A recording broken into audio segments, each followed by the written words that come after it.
amakuru y'ubushobozi negakushyirwaho Sauda Health Products Limited. Ubushobozi umwana wanjye wena uriyo nandeba nyenda ko habuzi ngo wabo ryo kushubura business yawe ekagendo misho ninkwe hanangiriza ngo yege okutamburra omwana ganko garukwingana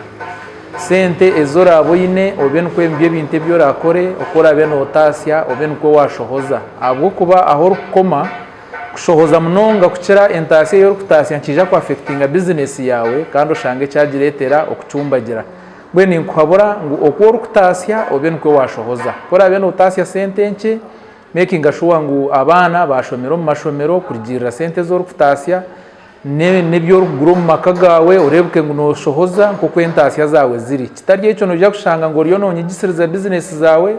kandi amuherwa byona ugiretere business ejo kwetera hansi kandi nano kurebuka ngo wanyangarra abo kubano ija kubota kine ho kwihaka sente Amakuru y'ubushobozi gabanka kushyirwaho Sauda Health Products Limited.